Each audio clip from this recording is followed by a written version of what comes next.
Welcome to Lit Passage, Conversations in Reading and Living. I'm James Bubar. If you're new to the channel, please remember to subscribe. We're a new channel and your support really helps us grow.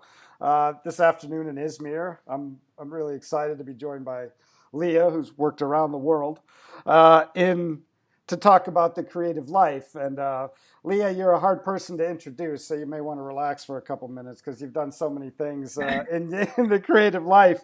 But Lea, beginning as a child, assisting in her mom's hair salon, through a successful career as a model, Lea has been a creative freelancer for 10 years, having done projects literally all over the world.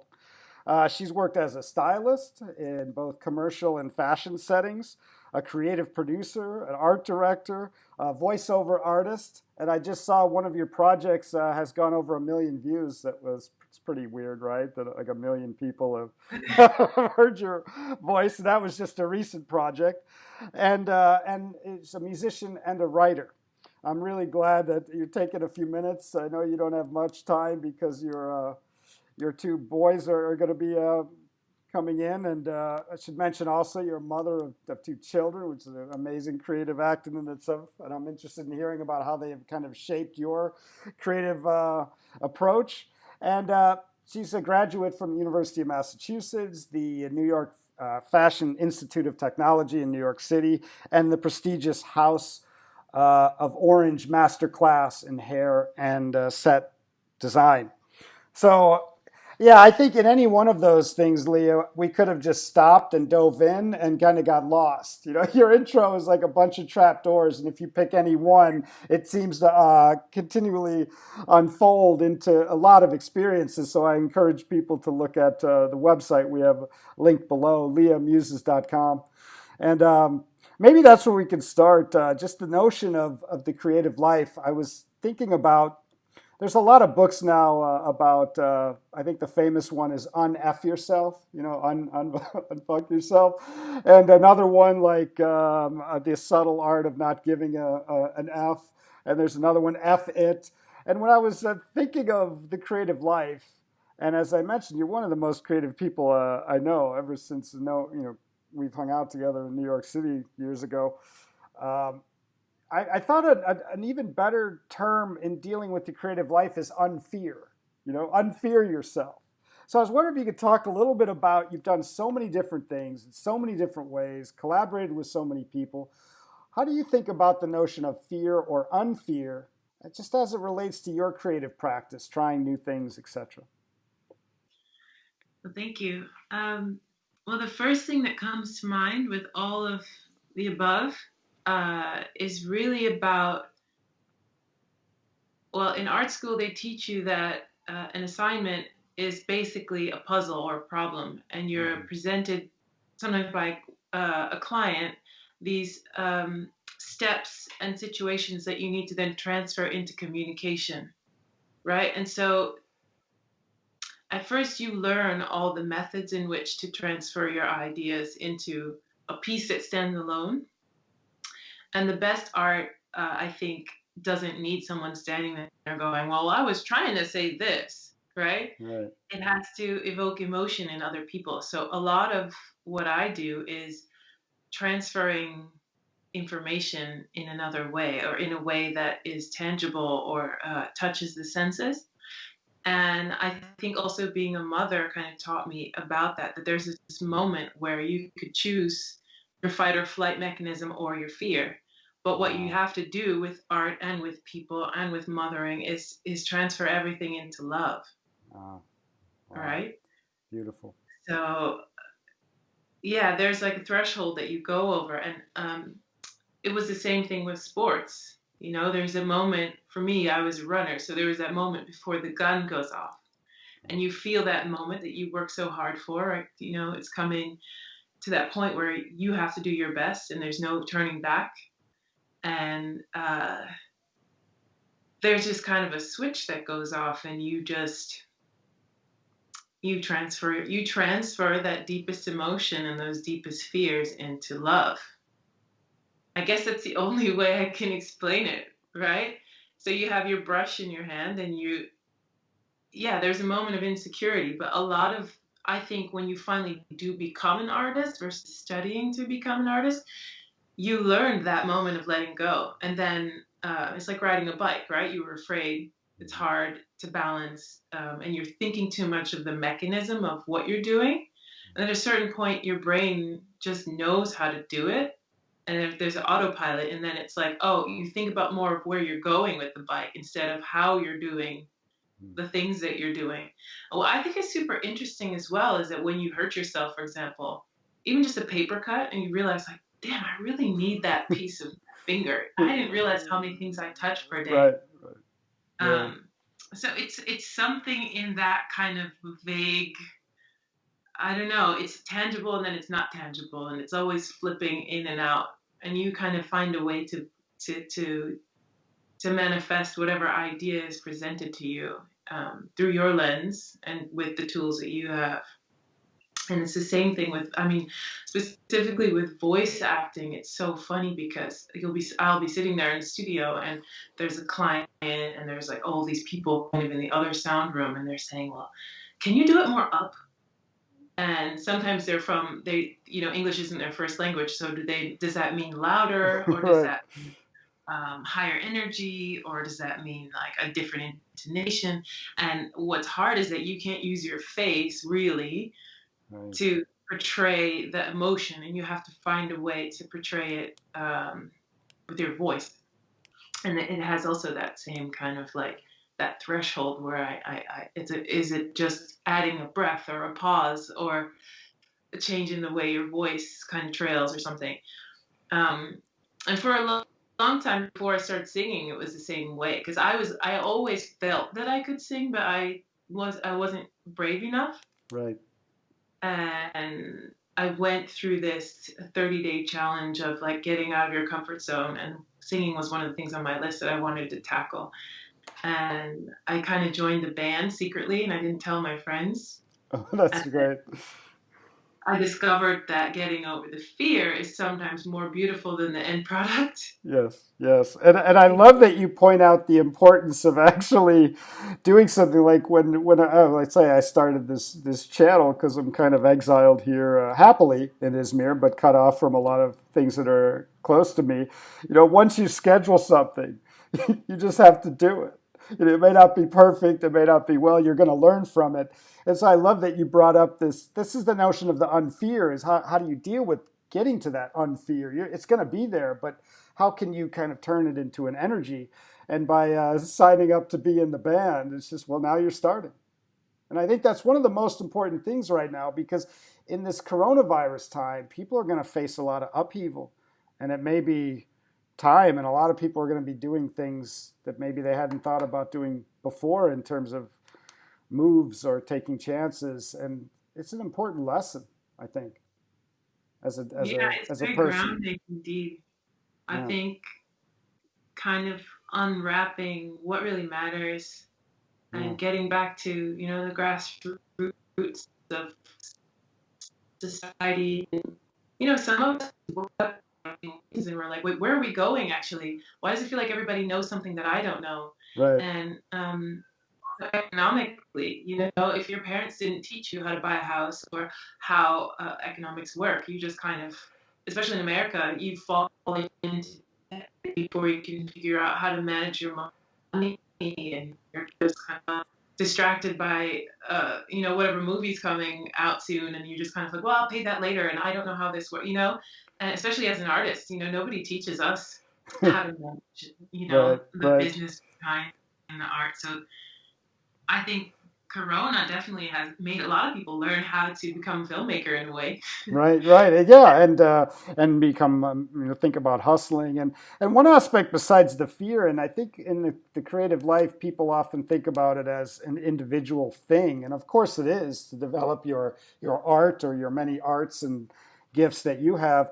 but there's also this. I think the collaborative notion of creativity is sometimes not considered as much. That and what's what I like in all of your projects, there's a lot of collaborative work, and that alone is a strength against fear.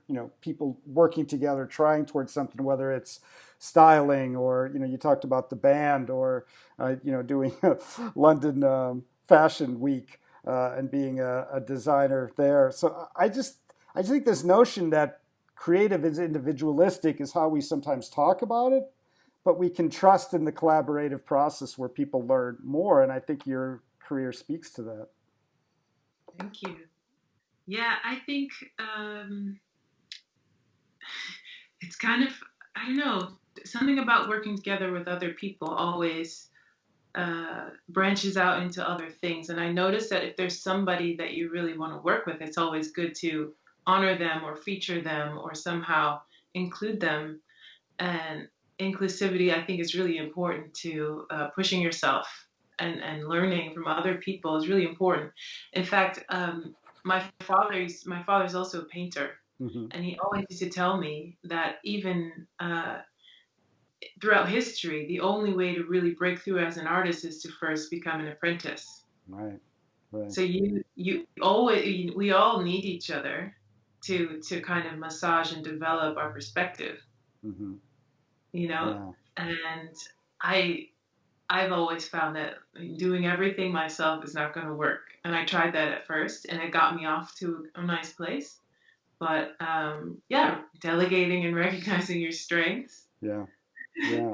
Yeah. I mean, it only makes things better. For example, yesterday I was asked to do a recording for a music festival, which I hope does actually happen next year. Yes. Let's hope they come back. Yeah. But they asked me to just do a quick home recording, right? And then I Mm-hmm. thought to myself, wouldn't it be better if I do a professional recording because I was in the running against another person to win the job? Mm-hmm. And I've noticed now that if I pay a friend to help me, who's actually an excellent producer, Right. I don't make as much money, but we both get something for our reel. Mm-hmm. And he's going to do a much better job at editing my voice than I can. Mm-hmm. And just the process of meeting up then opens up more doors for more work. So, yeah, that's just been my way of of continuing the conversation and opening up for more work. Right. So that,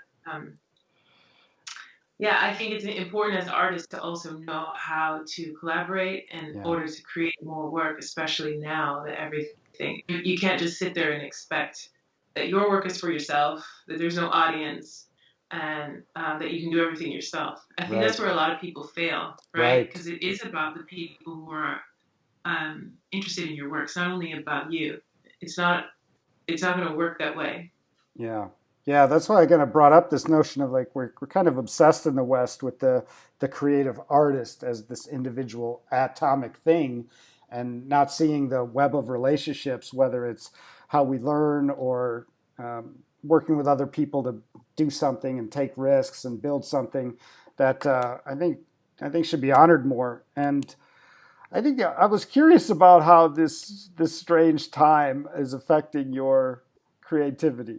About since the I guess the lockdown or the uncertainty. I'm just curious how you're reacting to it. Or what avenues are opening up that you hadn't thought about before? Like, oh, I can do this way, and then what are you missing?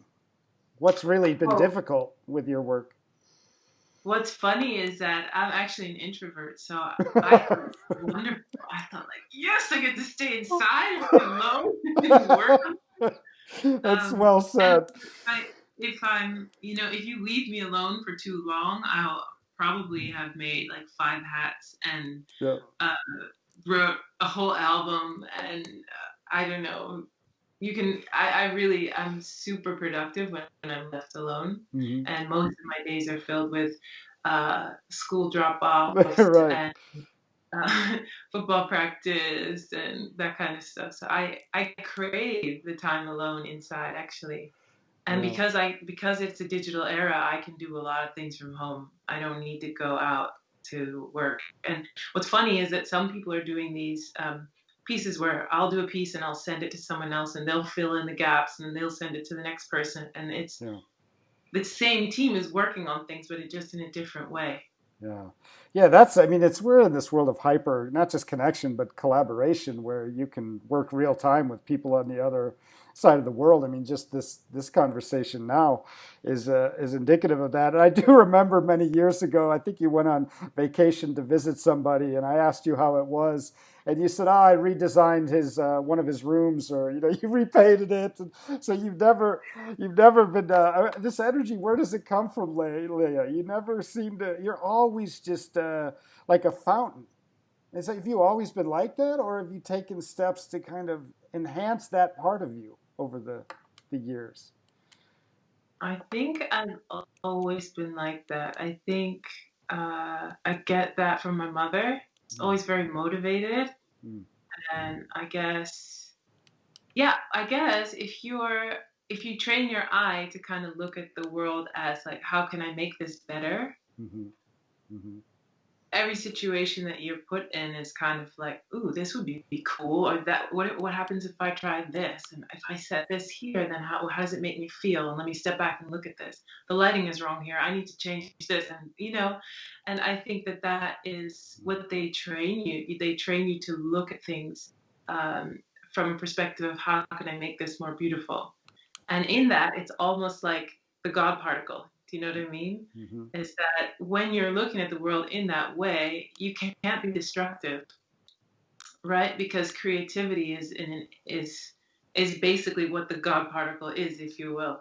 Yeah, yeah. Well, I wanted to run a quote by you that this bleeds nicely into that. I'm a big Dr. Cornell West fan, and I've seen him say this in multiple interviews where he's talking about whether it's the chaos of the economic situation now or the threat of nuclear war or climate change. He's talking about one way to deal with the massive uncertainty, anxiety, and even fear is the realization that none of this can take away your style.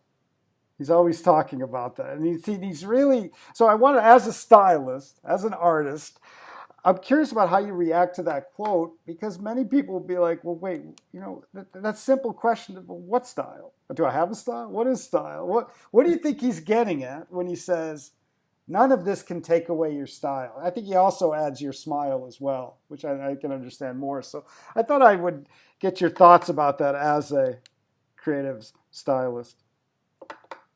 I think that I think that's a great quote because it really does touch upon the fact that a lot of people look at fashion as pretentious. Mm-hmm. But then if you look at, let's say, the Maasai tribe, for example, and the way they used different beadwork in their hair and different jewelry and different symbols of status within their community. Style is about celebrating life. It's about enjoying color and shapes. And I guess it is a status thing to a certain extent, but most of it is decoration, Mm-hmm. celebration. Otherwise you're just like wearing a jail costume if everybody wore the same thing, right? Right. And specifically in the African community, hair is kind of a way that you celebrate and like it's ornamental in a way, right? Yeah. So Yeah. I think he means the pleasure of feeling good about yourself, right? Yeah. And showing it in a way that you're like, I feel like wearing these shoes and walking down this street, and that makes me happy. Just listening to the sound of my Yeah. shoes, Yeah. walking down the street. Those little things, I think That's it's just like beautiful. small sips of happiness Yeah. that I think style can give you that. Yeah. Yeah. And then when you think like if you do give that up, you've given up this daily. What you said was so beautiful about this daily celebration of life, even though it's a small thing in comparison. But that's a great answer. Thank you. And I'm curious about being a mother, how the creative play that children embody every day. How has that affected you as either a stylist or an artist? Watching those. I just love. I was hanging out with my friends. He has two daughters, and it was just watching them create. Constantly without thought, in the sense of fear. You know. Yeah, it's like that childlike joy that you're looking to keep instead of the Mhm. childish behavior. It's a childlike joy that I think Right. everyone still looks for. And often I know that if I'm well rested, I can really encourage that in them. And I try. I think the hardest part for me is to be able to have those free creative moments without stressing about our normal routine and our schedule. Hmm. So, for example, I once put a huge canvas on the wall and I just let them paint with their hands. Wow. And it didn't matter what the mess was. It was just like, yeah, paint with your hands. Or my son likes to put the oven mitts on his feet. And some people would say, "What are you doing? That's Right. weird, or that's not normal, right?" Right. But I allow those things to happen. Or he wants to put giant darts with suction cups on them all over his forehead. Say that I'm a peacock. Yeah, go ahead, go do it. And I think that's what we really need as children. We need parents that allow you to explore those wild ideas because at a certain point, kids start to worry about being cool Yeah. and they lose that a little bit. Yeah. And I think setting the norm is something that I also think is important because your version of what's normal is going to be the seed for that child, right? Yeah. So if you're somebody who always wants flowers in the house, buy yourself those flowers so that one day when there are no flowers, everyone will say, "Hey, why aren't there flowers?" Or to my son, I tell him, "Would you like a sip of some beautiful rainwater?" So that and his mouth will start to water because of the way I painted the picture about drinking water, right? Yeah. Or he said, "Well, why are bees always around flowers?" And I said, "Well, they have to kiss them all. So every time we go walking, he'd be kissing the plants. And Yeah. therefore, he learns this respect of nature Yeah. Yeah. by accident." Yeah. And another thing I can think of is when they come inside, I say, "Put your shoes together like brothers," Mm. because that's giving them this subliminal message that brothers stay together. Yeah. Yeah. What's amazing is because I know you're a writer as well, and it's amazing is the use of language and how we should be so careful in the language or not careful but attentive to how the language is received. So just mentioning in those stories you were talking about with your children that it's the behavior and the language you're using that's helping them see their world or their place in their world. It's very interesting to me. And it makes me think of on your website that you talk about, you collect stories and you make fashion, art, and music out of them. And I guess two questions is in general, are you still pursuing that project? And also, you must have a lot of stories now that you have two young boys. Yeah, well, that's just it. What I said earlier on was that taking things and transferring them into love and into projects and into because often someone will come at me with a concept and like this is the story, this is what we're going for, Hmm. and so in a way it's a play on that Hmm. because often you're given a dossier and they're like this is what we want to portray. How would you do it? Hmm. And then with all the different tools or like tunnels of the mind you kind of go like oh this, but you always have to be looking for ideas. It's not only when there's a project, you're kind of always looking and Yeah. read and looking at pictures and looking at films and looking at even just the way that the certain way that somebody would walk in Brazil, that might be a cool guy walk in Brazil, but Right. if he walks that way here he might look like something else. Or certain colors mean something in one culture and then in another, and just kind of understanding all these different Right. versions of what things mean and Right. how to transfer them. So that's what that means on my website. Yeah. Yeah, that's amazing. Do you read a lot? Obviously, probably When you I do, but can. I'm curious about. So you're talking about you seeking out ideas and seeking out kind of material to comment on and play with and create with. So I'm wondering what are some kind of standbys you use as far as seeking out new ideas? Oh, I love to go and sit in this bookstore that has like they always have these amazing coffee table books on sale, and Nice. I'll sit and flip through magazines, images. Um, I really love to look at architecture, Hmm. uh, interior design. And I don't know. Yes, I read, but I don't have a lot of time to read. So Right. audiobooks are very helpful. Hmm. And my favorite book is a book about miracles. I think we talked about it a long time ago. Yeah. Well. It's Yeah. Yeah. Spontaneous Fulfillment of Desire. I'm And then sorry. the subtitle is Harnessing the Infinite Power of Coincidence. Oh yeah. Yeah. I'm gonna have you say that again because it cut out a little. So what was the title? It's the spontaneous fulfillment of desire, Hmm. harnessing the infinite power of coincidences.